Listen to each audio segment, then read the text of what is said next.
hello' কি খবৰ সকলো ভালে আছেনে আজি মই পণ্ডিতাই আপোনালোকৰ মাজলৈ আন এটি ৰেচিপি লৈ আহিছোঁ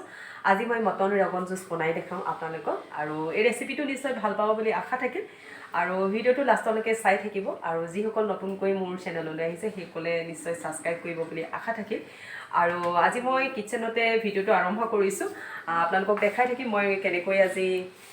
বনাওঁ আৰু ৰেচিপিটো নিশ্চয় ভাল পাব বুলি আশা থাকিল এতিয়া মই ভিডিঅ'টো আৰম্ভ কৰিছোঁ আপোনালোকে চাই থাকক মাংসখিনি বনাবৰ কাৰণে মই লগত ৰেডি কৰি লৈছোঁ ইয়াত গোটা গৰম মছলা গুড়া কৰি লোৱা গৰম মছলা জিৰা গুড়া ধনিয়া গুড়া অলপ লৈছোঁ হিং পাউডাৰ আৰু অলপ লৈছোঁ দৈ আৰু অলপ লৈছোঁ কাশ্মীৰী ৰেড চিলি আৰু এয়া হৈছে মাংস আধা কেজি আৰু গৰু ঘি লৈছোঁ মোৰ বস্তু ইমানখিনিয়ে দৰকাৰ হ'ব আৰু মই একেবাৰে সাধাৰণভাৱে আপোনালোকক বনাই দেখাম মটন ৰগন জুচ বিভিন্ন ধৰণে বনাব পাৰি মই আজি একেবাৰে চিম্পলকৈ আপোনালোকক বনাই দেখাম যাতে আপোনালোকে সহজেই মনত ৰাখিব পাৰে আৰু এতিয়া মই পেনখন গৰম হ'বলৈ দিছোঁ এতিয়া মই দহিখিনি অলপ ফেটি লৈ এইখিনি অলপ টেঙা দহি হয় খুব বিশেষ বেছি টেঙাও নহয় দৈখিনি খুবেই ভাল হয় ঘৰত বনোৱা আৰু এতিয়া মই দৈখিনিৰ লগত মছলাখিনি মিলাই ল'ম আপোনালোকে চাই থাককচোন ভিডিঅ'টো এইখিনি হৈছে হিং পাউডাৰ আৰু মই আজি কোনো ধৰণৰ পিঁয়াজ আদা নহৰু ব্যৱহাৰ নকৰোঁ একেবাৰে চিম্পলকৈ বনাই দেখাম আৰু হিং পাউডাৰটো সেইকাৰণে দিয়া হৈছে পিঁয়াজ আদা নহৰু নিদিয়াৰ কাৰণে আৰু এতিয়া মই কাশ্মীৰী ৰেড চিলি লৈছোঁ অলপ আৰু এইটো বিশেষকৈ কাশ্মীৰী ৰেড চিলিটো কালাৰৰ কাৰণে খুবেই ভাল হয় আৰু বিশেষকৈ জ্বলা নহয় সেইকাৰণে কোনো অনিষ্ট নহয় আপোনালোকে ব্যৱহাৰ কৰিব পাৰিব এতিয়া মই মছলাখিনি ধুনীয়াকৈ দহিৰ লগত ফেটি লৈছোঁ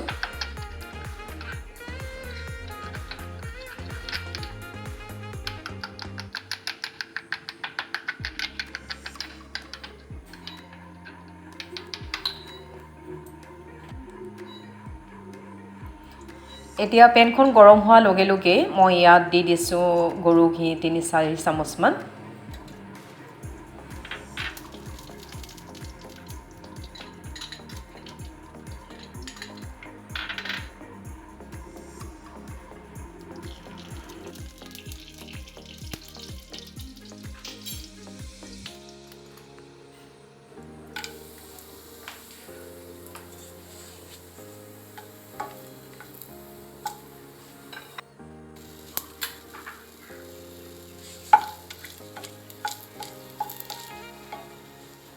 গৰম মছলাখিনি দিয়াৰ পাছতেই মই এতিয়া মাংসখিনি ঘিউত দি দিছোঁ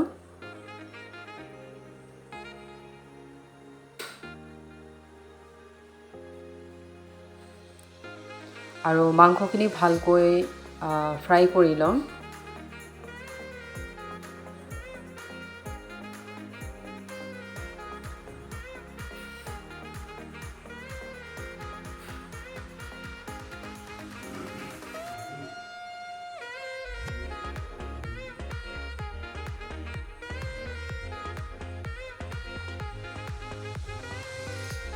ফ্ৰাই কৰি আছোঁ আৰু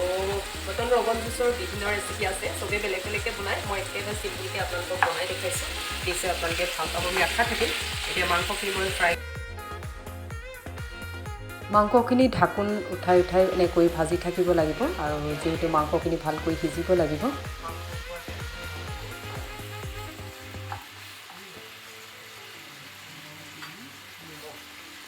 এতিয়া মই সোৱাদ অনুসৰি ইয়াত নিমখ দি দিছোঁ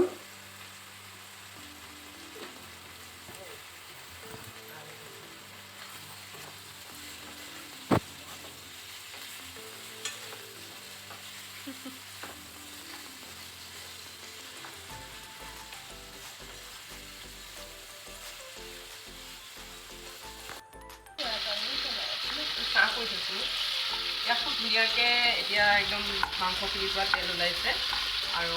মই নিমখ দি দিলোঁ আৰু এতিয়া মই ইয়াতে দিম ফেটি থোৱা মছলাটো যিটো মেইন দেখাত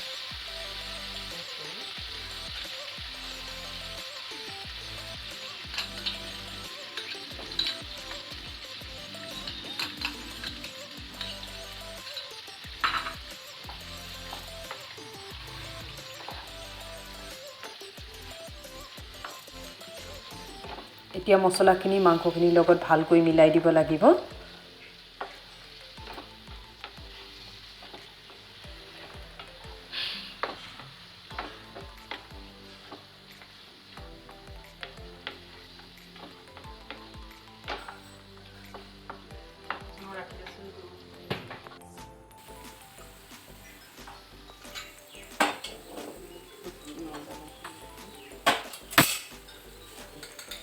এতিয়া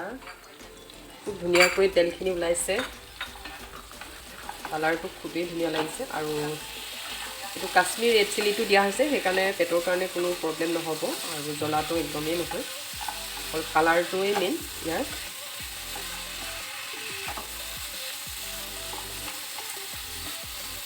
আৰু এতিয়া মই ইয়াতে দি দিম মছলা কুটি লোৱা বাতিটোতে অলপ তাতে পানী গুলি দি দিছোঁ বেছি পানী দিয়া নাই একেবাৰে জোখৰ পানী দিছোঁ পোলাওকে বনাই দে এতিয়া মই ধুনীয়াকৈ মাংসখিনি সিজিবলৈ দিম আৰু এনেকৈ ঢাকি দিছোঁ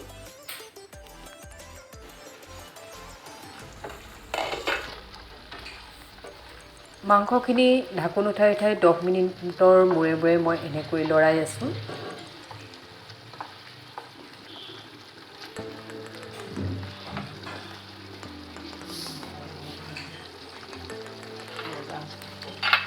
আকৌ ঢাকি দিছোঁ অলপ টাইম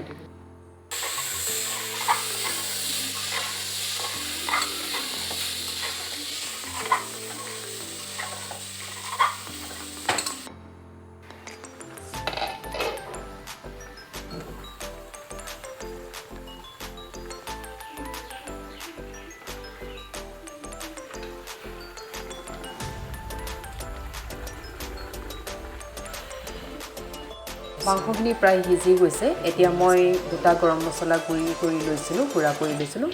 আৰু এতিয়া মই মছলাখিনি দি দিছোঁ